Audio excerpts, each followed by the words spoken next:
Sebelum lanjut, jangan lupa subscribe dulu channelnya, dan nyalakan lonceng notifikasi, agar tidak ketinggalan update video islami terbaru, dari channel Termometer Islam.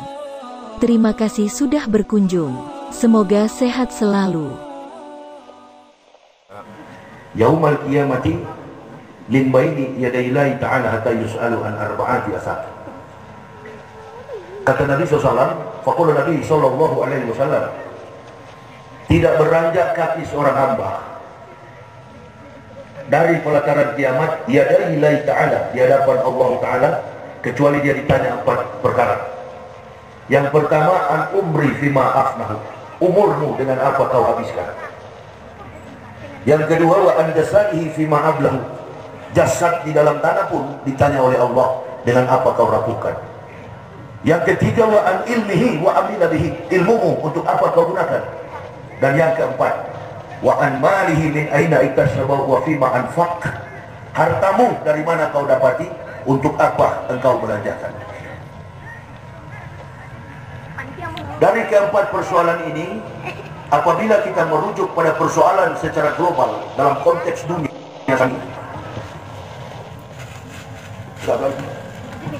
sampai kepada kehidupan dalam konteks politik yang ada di Indonesia, perasaan kita akan berkata bahwa sejak, ini tidak bicara politik, sejak era kepemimpinan Joko Widodo, presiden kita sekarang ini, Indonesia ini tidak pernah ada dalam keadaan baik.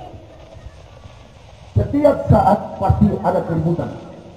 Itu yang pakai baju putih. Bahkan giro keislaman kita bukan makin hari makin menanjak naik, makin hari giro keislaman kita makin menurun. Apa penyebab semua itu? Penyebabnya tidak ada lain, kegagalan seorang pemimpin nasional mengejawantahkan konteks leadership kepemimpinan. Ibu bapak boleh berkata bahwa Indonesia ini aman-aman saja, tapi kalau jalan keluar sana, apalagi lihat di Jakarta, setiap hari pasti ada kegaduhan. Qiwamud dunya bi arba'ati asaq. Kata Nabi SAW, tertib dunia ini bergantung pada 4 orang. Yang pertama, bi ilmi ulama'i, ilmu para ulama. Jangankan tokoh-tokoh politik, jangankan masyarakat awam, ulama pun semua sudah haus jabatan.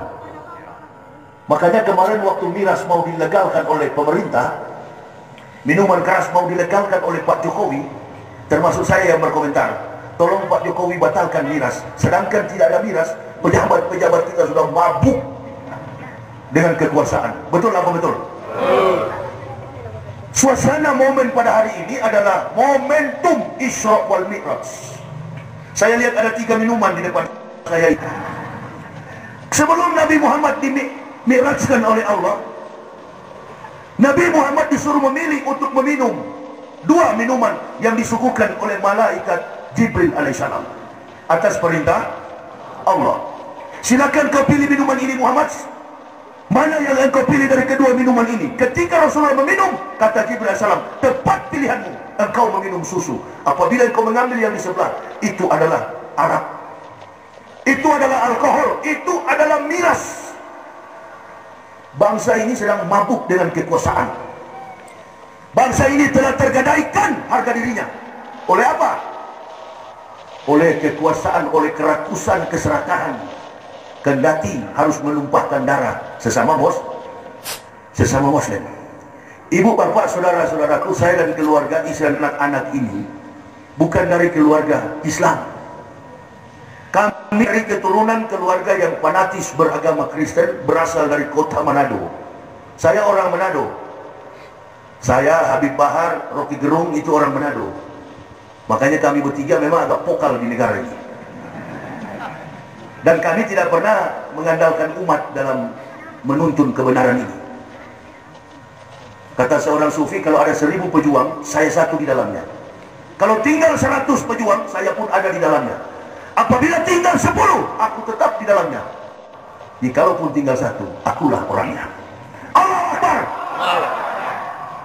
Ada kan yang bicara, ibu bapak sebelum saya kesini kan banyak tuh media sosial memberitahukan Ustadz Yahya kena COVID, mohon doa goib. Siapa yang tiup-tiup begini? Siapa yang suka tiup begitu? Siapa yang suka fitnah? Kafir dan munafik. Ada juga satu yang lebih bahaya, komunis. Mengaku beragama Islam, latar belakangnya jiwanya jiwa komunis. Itu yang menghancurkan. Kalau kita langsung serang kepada Pak Joko Widodo dan Pak Maruf, Allahu Akbar. Ini dua raja ini tidak paham dalam konteks persoalan negara ini. Ini kadang-kadang kita salah melangkah di dalam menyampaikan dakwah. Orang-orang yang di seputar lingkaran kekuasaan. Saya masuk Islam ini bukan karena petunjuk dari jamaah, bukan umat Islam yang memberitahukan kepada kami Islam ini benar, bukan. Laqad anzalna ayatin mubayyinatin wallahu yahdi may yasha'u ila siratin mustaqim. Kata Allah, kami sudah menurunkan ayat-ayat yang memberi penjelasan, dan Allah memberi petunjuk kepada siapa yang dikehendaki ke jalan yang lurus. May yahdillahu fal muhtadin wa may yudlil fa ulaika humul khasirun. Barang siapa, kata Allah, yang kami beri petunjuk, maka mereka adalah muhtadin, orang yang mendapat petunjuk. Lebih berharga daripada dunia dan segala isinya. Begitu mendapat petunjuk, kami syukuri nikmat pemberian Allah. Dengan apa? Qudwatun fisabilillahi aw rakhatun khairun minad dunya wa ma fiha. Berangkat pagi atau sore, berjuang di jalan Allah, lebih mulia daripada dunia dan segala isinya. Allahu Akbar. Keliling Indonesia menegakkan kebenaran Islam, kendati difitnah, dihina habis-habisan. Karena itulah pesan Imam Syafi'i, cintailah, sayangilah ulama-ulama yang dimusuhi, yang dibenci oleh kafirun dan munafikun. Jauhilah ulama-ulama yang dipuja-puji oleh kafir dan munafik. Jadi dalam kehidupan seperti ini, ibu bapak, jangan pandang ini. Kita akan dibawa kepada konsep komunis. Sudah terlihat dengan jelas. Saya baru baca literatur tahun lalu sampai bulan lalu. Bahkan beberapa bulan ke belakang ada warga di Austria, bukan Australia, Austria, tetangganya Jerman. 500.000 orang di Austria mengucapkan La ilaha illallah Muhammad Rasulullah. Presidennya Alexander van der Bellen. Alexander van der Bellen sudah menetapkan bahwa semua wanita yang ada di Austria menggunakan hijab, jilbab. Innalillahi, kita di Indonesia ini menterinya tampang-tampang Arab, muka-muka Arab, wajah-wajah Arab, kelakuan iblis. Innalillahi wa inna ilaihi raji'un. Tampang Arab, kelakuan iblis. Saya pertama kali, Bu, begitu masuk Islam, istri saya belajar pakai jilbab. Setiap kali dia pulang dari pasar, selalu dia menangis. Kenapa kau menangis? Saya lewat di kumpulan orang-orang Kristen itu, dan ibu-ibu Kristen berteriak, orang-orang kafir berteriak, awas, ada malaikat mau terbang. Memang untuk menuju pada sebuah kebaikan, menuju pada petunjuk rahmatul hidayah, tidaklah mudah. Dan bangsa ini sudah dimerdekakan dengan kalimat La ilaha Allahu Akbar, atas berkat rahmat Allah yang Maha Kuasa, dan dengan didorongkan oleh keinginan luhur supaya berkehidupan kebangsaan yang bebas, maka rakyat Indonesia menyatakan dengan ini kemerdekaan. Siapa andil paling besar bagi negara ini? Para ulama. Ulamanya kebanyakan dari mana? Sumatera Barat, Minangkabau. 80% tokoh-tokoh bangsa, para pahlawan nasional Negara Kesatuan Republik Indonesia berdarah Minangkabau. Salah satunya pahlawan tersebut ada di tempat kami di Manado. Tuanku Imam Bonjol. Di tempat saya kuburan beliau dibuang oleh Belanda ke sana. Mengerikan sekali keadaan sekarang ini. Saya begitu masuk Islam, saya ajarkan anak istri saya, kalian dengar bahwa kita bukan lagi beragama Kristen. Kita sudah beragama Islam. Segala sesuatu yang kita dapatkan dalam hidup ini cuma karena ridha Allah. Tidak ada lagi kemampuan pikiran tenaga kita. Apapun yang kita kerjakan, jika Allah tidak berkehendak, maka tidak ada arti apa-apa. Hanya satu yang saya pesankan kepada anak istri saya. Yang pertama, jangan pernah tinggalkan sholat 5 waktu. Afdolul a'malul as-sholatu khamsu. Amal yang paling utama adalah sholat 5 waktu. Suasana saat ini adalah suasana Isra Mi'raj. Kemarin tanggal merah. Tanggal 11 kemarin tanggal merah. Tanggal merah karena kenapa? Memperingati Isra wal Mi'raj. 3 tokoh sentral yang menjadi pembicaraan dalam Isra wal Mi'raj. Yang pertama adalah Abu Jahal. Yang kedua adalah Abu Bakar. Dan tokoh sentral yang paling penting dalam Isra wal Mi'raj, Nabi kita Muhammad Sallallahu Alaihi Wasallam. Abu Jahal datang di pagi-pagi buta dan bertanya kepada Rasulullah, Muhammad, apa betul tadi malam ente dari Palestina mi'ilal Masjidil Aqsa? Kata Nabi Muhammad, betul Abu Jahal. Mana mungkin Muhammad, dongeng cerita bohong apa yang engkau buat? Nenek moyang kami menempuh perjalanan dari Mekah menuju ke Palestina, memakan waktu 40 hari 40 malam. Bagaimana mungkin ente tadi malam dari sana minnal laila, hanya dalam separuh malam sudah tiba di sini? Kata Rasulullah, benar, saya di rumah Ummu Hani ba'da Isa dijemput oleh malaikat Jibril dengan menunggangi buruk, kecepatannya secepat kilat. Allahu Akbar. Jadi kamu betul-betul ini Muhammad dari Mekah menuju ke Palestina? Betul. Wallahi, kebetulan ada Abu Bakar di situ. Abu Jahal katakan begini, apa kamu percaya sahabatmu Muhammad Abu Bakar? Abu Bakar berkata, Abu Bakar menjawab, jangankan yang begini, lebih spektakuler, lebih dahsyat, lebih ajaib, saya percaya. Pada hari itulah Abu Bakar diberi gelar As-Siddiq, jujur. Kalau mau berteman dengan Nabi Muhammad, jujur. Kalau mau berteman dengan Islam, jujur. Ini pejabat-pejabat kita, innalillahi, demi jabatan, bahkan ada beberapa kiai, Allahu Akbar, sudah menduduki jabatan duniawi. Mengerikan sekali situasinya. Kami tidak percaya Muhammad. Kalau betul, coba angkat kakimu sebelah kanan. Rasulullah angkat. Sebelah kiri, kata Rasulullah, kalau dua-dua saya angkat, saya jatuh. Setiap teori dalam kitabullah Al-Quranul Karim menyimpan fakta-fakta sains. Karena Nabi yang membawa ilmu pengetahuan ke dalam dunia ini adalah Rasulullah Muhammad Sallallahu Alaihi Wasallam. Kenapa harus jatuh? Karena Nabi Muhammad tahu bahwa semua benda dan makhluk dari atas akan turun ke bawah karena ada kekuatan.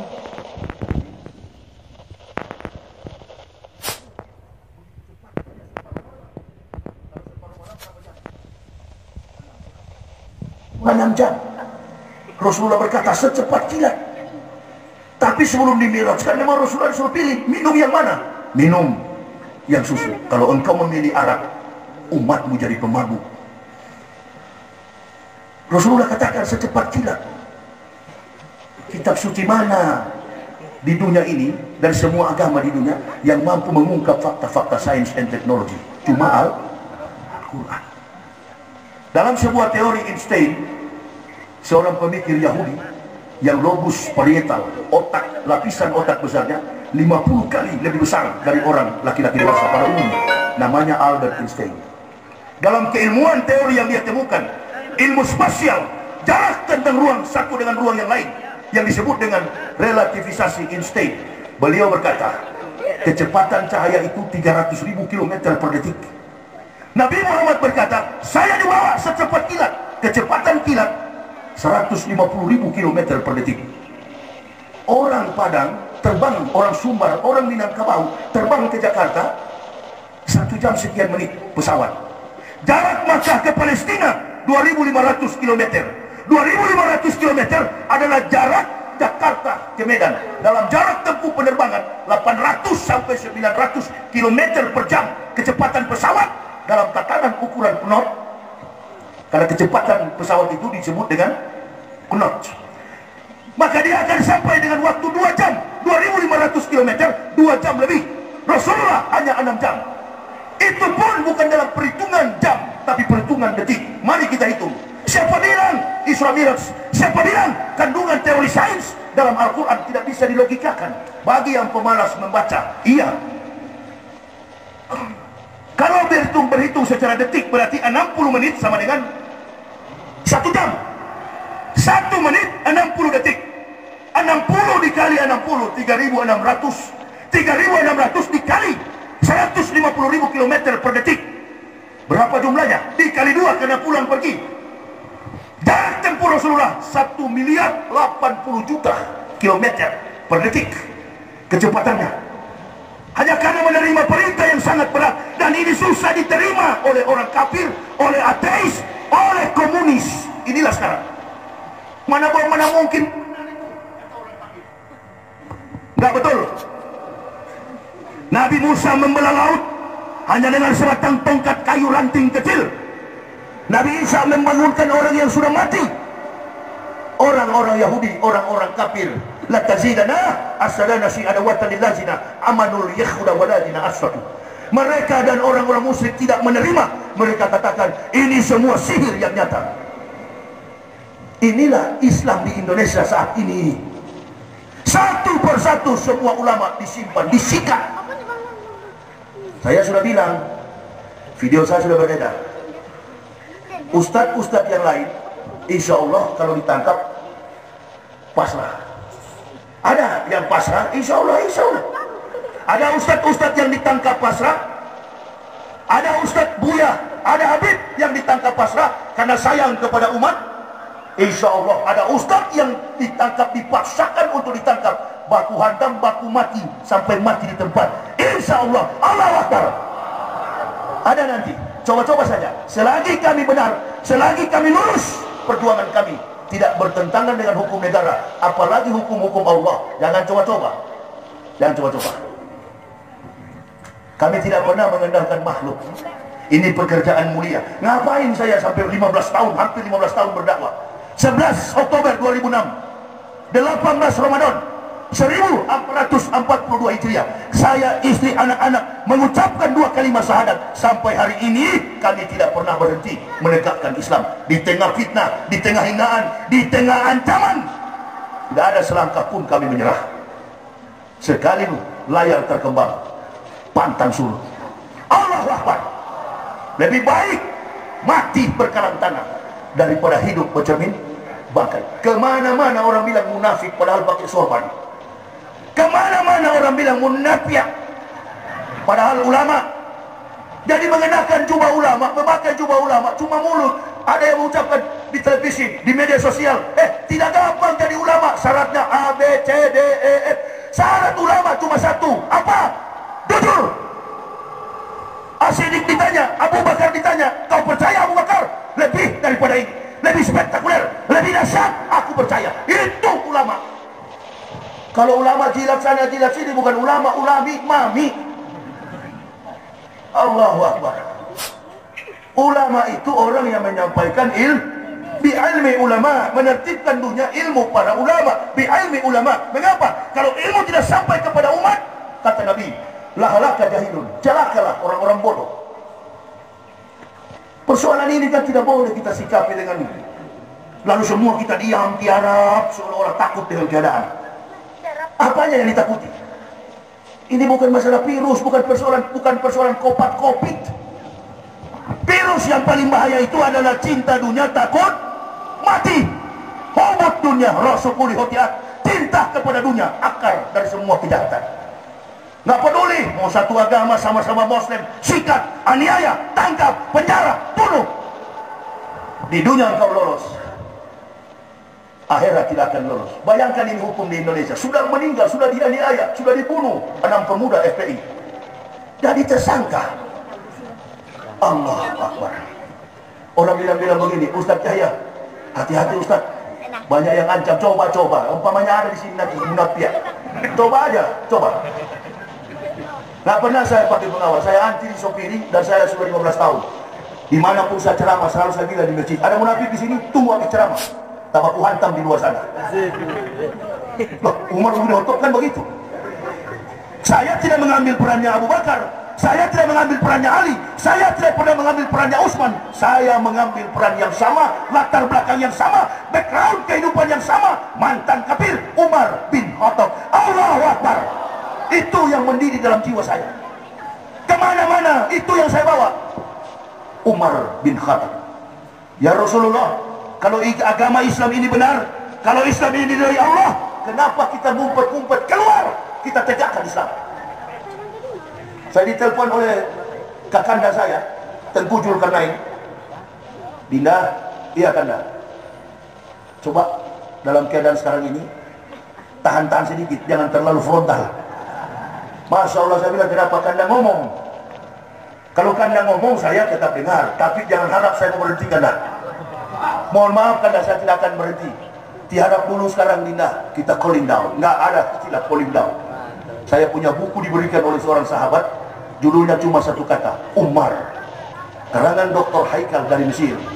Kata Nabi SAW, andaikan ada Nabi sesudah aku, maka Umarlah orangnya. Ibu bapak dengan logika sederhana sajalah. Bagaimana sih saya dari kehidupan kafir di sana, dan kemudian masuk Islam? Setelah masuk Islam, jarak tempuh perjalanan dakwah kami ini ribuan kilometer. Saya yang bawa beserta istri anak. Alhamdulillah, saya hampir 15 tahun nggak pernah ada penyakit. Alhamdulillahirabbil. Tadi malam saya jam 3 usai acara, jam 3 subuh dari Pekanbaru, tiba di sini jam 12 lewat. Hanya tidur setengah jam. Nanti sampai besok ceramah. Ini sudah saya lakukan 15 tahun. An umri fima afnahu. Umur dengan apa kau habiskan? Saya menghabiskan usia hidup ini sudah bernasar di hadapan Allah. Tidak ada waktu dan ruang bagi saya ya Allah kecuali menegakkan agama. Dimanapun saya pergi akan saya tegakkan agama. Makanya tadi waktu saya tiba, ibu bapak Islam dalam hadis mengatakan begini, Al-Islamu ya'lu wa la yu'la alaih. Saya mau kasih tahu mental orang Indonesia, termasuk orang Minang pun sudah terkontaminasi dengan mental munafik. Bagaimana Nabi mengajarkan seorang tamu? Begini ya, coba tadi kalau anggota ketua DPR yang datang, coba tadi kalau menteri yang datang, Allahu Akbar, pasti sudah disiapkan tempat terbaik. Tapi kalau ustadz yang datang, bukan saya minta dilayani, saya hanya menuntut bagaimana Nabi ajarkan kita semua. Masa saya baru masuk Islam aja tahu? Jadi kalau menghantam kebenaran itu, pedang bermata dua. Coba tidak tajam ke bawah, ke atas pun tajam. Supaya kita jadi pelajaran pulang dari tempat ini. Oh, kenapa persoalan ini terjadi? Mengapa Islam ditindas begini keras? Apa kesalahan pemerintah? Apa kesalahan DPR? Apa kesalahan Jokowi dan Maruf? Bukan, bukan. Ini ujian dari Allah. Ini adalah kesalahan kita semua. Kenapa kita pilih dia? Amin ya Rabbal. Itu satu. Dan yang kedua, coba kita bermuhasabah.